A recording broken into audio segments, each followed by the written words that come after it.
you might take bolder risks in love.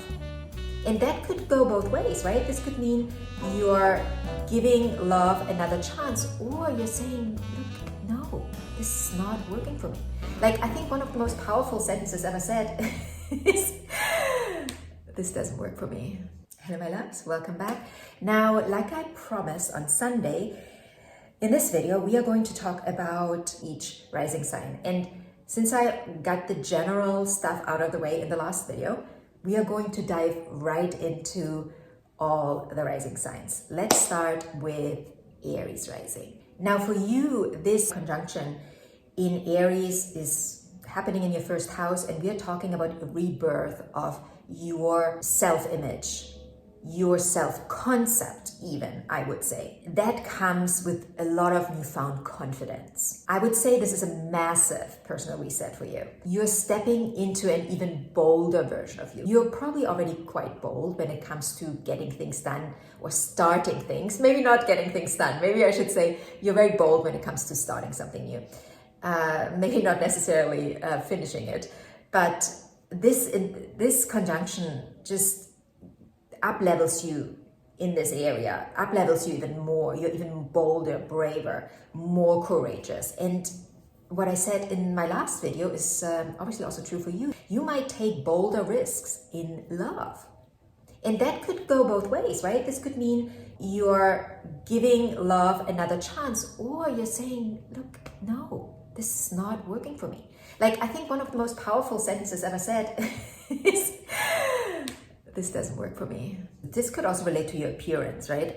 You giving birth to a new appearance. I'm not saying you're going under the knife and do plastic surgery, but there are other ways that you can appear refreshed and new. Maybe it's time for a new wardrobe, maybe a new makeup routine, maybe, you know, there are different ways that we can play with our appearance. And I think that is something that might be true for you right now as well.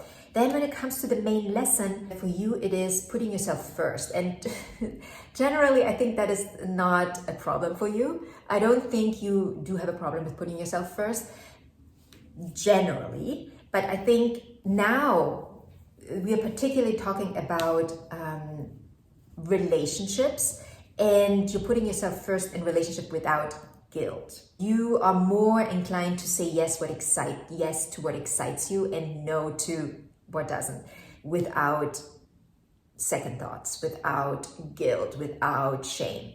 You're just there. You're like, this is what I want. And if I can't have that, I'm moving forward. Taurus and Taurus rising. For you, we're talking about the spiritual awakening and also about closure. So this is happening in your subconscious world. So if you watched my video on Sunday, I was talking about when we release, when we let go, when we do our inner work, we don't always fully understand what is going on, what is released, what is realigning internally, because it is happening in the subconscious, and that is okay.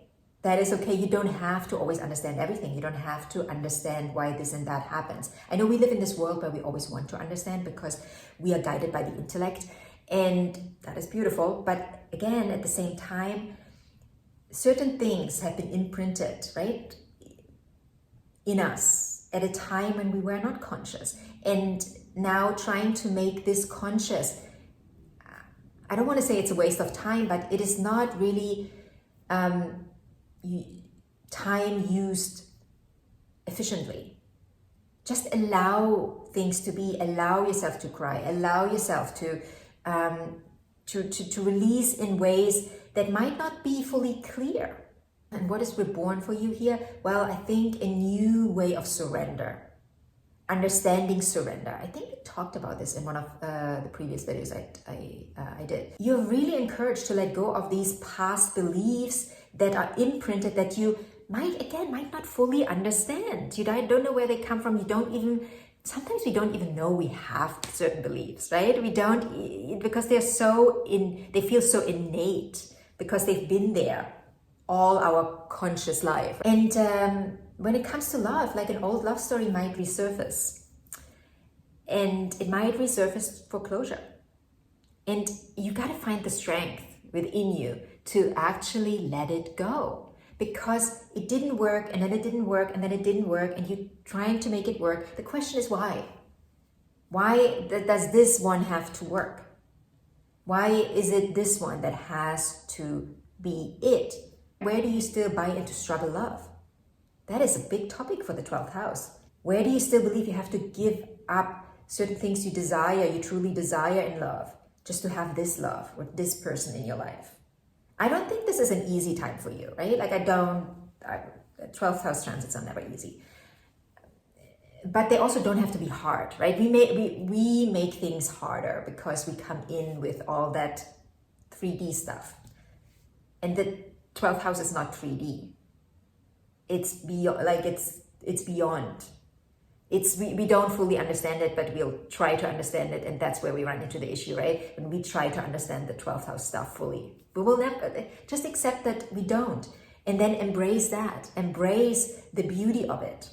Gemini rising. For you, we're talking new friendships and social growth. I don't want to call it a social rebirth, but more of you remember your dreams again, your hopes for the future, your aspirations. You remember your higher aspirations. You're like, wait a minute, what was I doing in the past months, years, probably? What was I doing? Why was I giving up my hopes and dreams? What did I give it up for? You remember again. You remember, and you're now taking bolder steps in the direction of your dreams, whatever those dreams are. And I think this will include old friends. Old friends might come back into your life.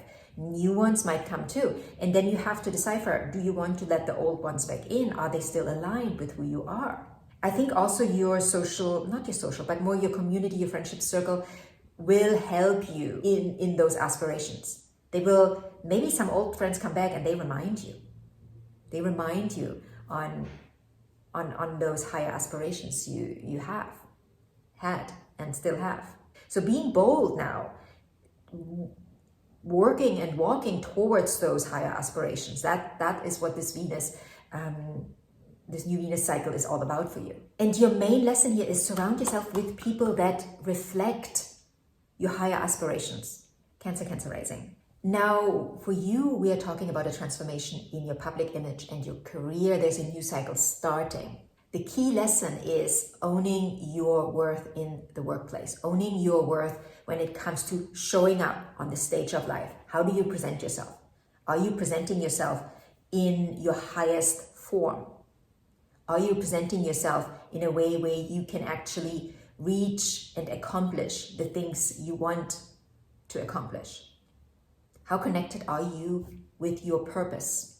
What I could also see here is that work-related relationships could turn romantic. Not true for everyone, but this is one manifestation of this transit for you. You could also attract new financial opportunities through your career.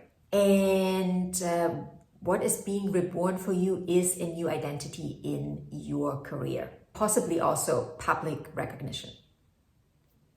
Then Leo rising. For you, we're talking about expansion and new bold beliefs. The key lesson here would be say yes to experiences that expand your mind, but also your heart.